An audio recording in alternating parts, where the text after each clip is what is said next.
Selamat mendengarkan podcast ini. Shalom saudara, kebenaran hari ini berjudul tidak menunda demi penampian. Kata penampian berasal dari kata tampi ya, menjadi kata kerja menampi ya. Menampi dalam arti sempitnya adalah memisahkan atau mengurai.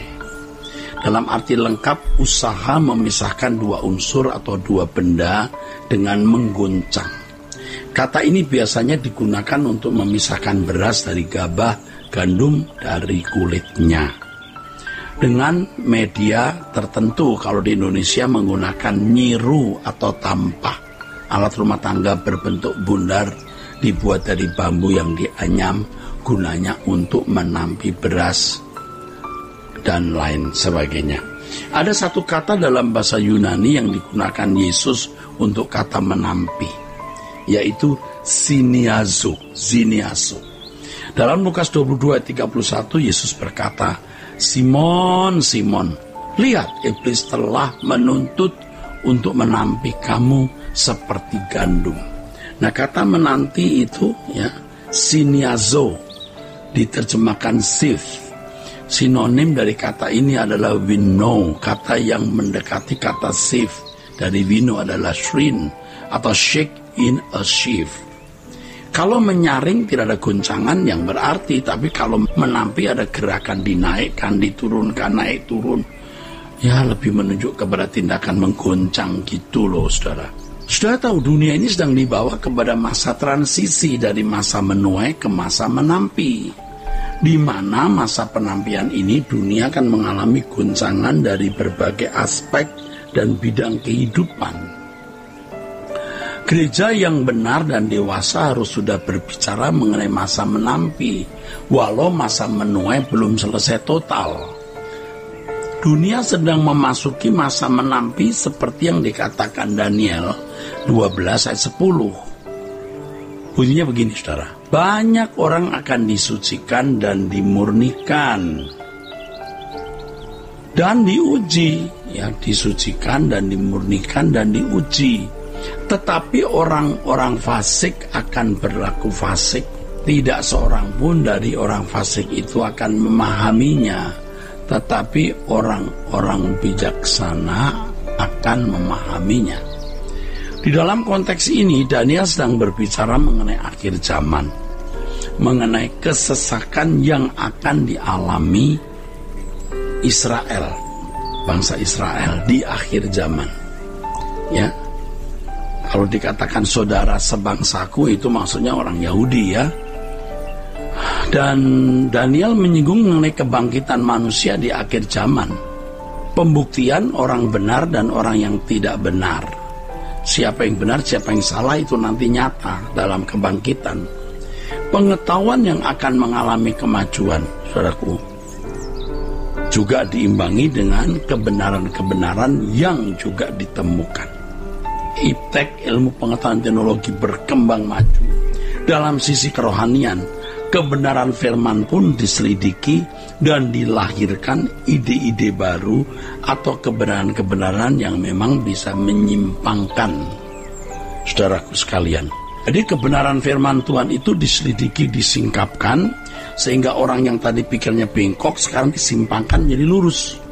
Wah, ini loh penemuan-penemuan baru dalam penyelidikan firman.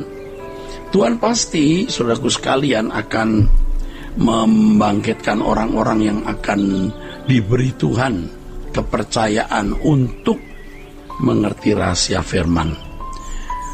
Nah, saudaraku sekalian, dalam masa penampian ini, artinya masa penegasan, orang percaya ditantang untuk memilih ikut Tuhan atau dunia. Ya, ini melalui goncangan-goncangan yang terjadi, dunia mengalami masa sukar, ya. Harus dicamkan, ini bukan zaman damai atau zaman kelimpahan secara duniawi, tapi tantangan penampian. Baik orang Kristen maupun orang di luar Kristen akan mengalami goncangan. Maka Tuhan Yesus menyatakan, ditulis oleh Lukas, jagalah dirimu supaya hatimu jangan syarat oleh pesta pora dan kemabukan, ya. ya, serta kepentingan duniawi, dan supaya hari Tuhan jangan datang dengan tiba-tiba jatuh ke atas dirimu seperti suatu jerat, sebab ia akan menimpa semua penduduk bumi ini.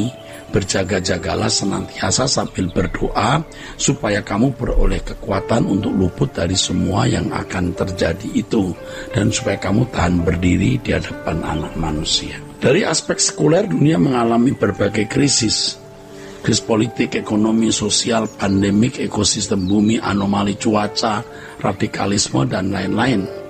Di dalam dunia rohani atau dunia moral, ini masa perang juga. Konflik rohani yang paling sukar ini membutuhkan kecerdasan roh, ya, roh yang tinggi, ya, dan pengurapan yang baru, agar kita sanggup menghadapi masa-masa sukar ini. Iblis sungguh-sungguh berusaha menghancurkan pekerjaan Tuhan dan membunuh iman orang percaya. Nah, orang percaya harus makin diperhadapkan. Nah, orang percaya akan makin diperhadapkan dengan berbagai tantangan yang mengancam iman dan kesetiaan yang murni kepada Kristus. Nah, kita harus mengenali ancaman-ancaman tersebut dan menemukan cara mengantisipasinya. Tantangan-tantangan tersebut antara lain, pertama, pengaruh jahat dunia sekitar kita melalui berbagai mass media, pergaulan. Wah, saudaraku, iklim dunia sekitar kita ini benar-benar makin jahat, saudara, makin fasik.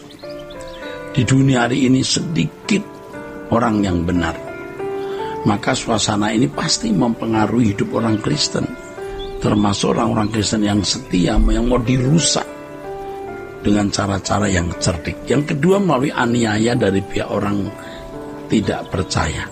Ya, aniaya ini akan makin gencar menekan dan mencoba membunuh iman Kristen dengan segala taktik politik, dengan segala intrik-intriknya.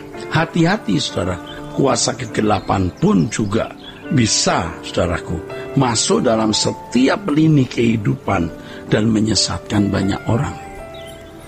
Yang ketiga, melalui pengajaran sesat yang lahir dari berbagai kelompok Kristen, pembicara yang tidak mengerti kebenaran firman Tuhan.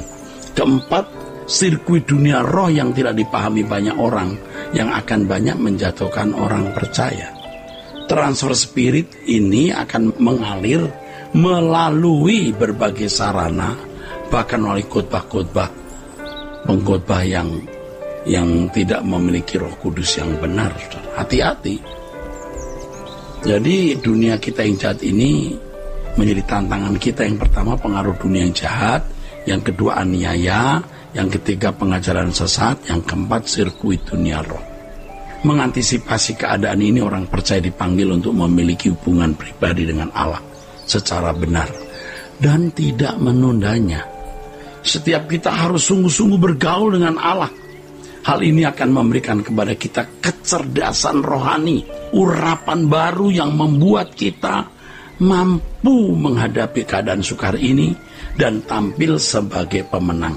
Dalam hal ini, orang percaya akan memiliki kepekaan dari Tuhan sendiri untuk mengenali dan membedakan segala roh. Orang percaya akan dibawa kepada karunia-karunia roh yang membukakan banyak rahasia surga. Kegenapan nubuat dari Yoel akan semakin nyata. Nah, sekarang saudaraku sekalian, mengantisipasi keadaan dunia yang memasuki masa penampian ini, orang percaya dipanggil untuk memiliki hubungan pribadi dengan Tuhan secara benar dan tidak menundanya. Saudaraku sekalian, tidak banyak orang yang memiliki kesempatan seperti kita loh. Dan kalau Tuhan memberi kita karunia kesempatan ini, jangan sia-siakan, ya. Kiranya Tuhan memberkati Bapak Ibu saudara-saudara sekalian. Sola Gracia.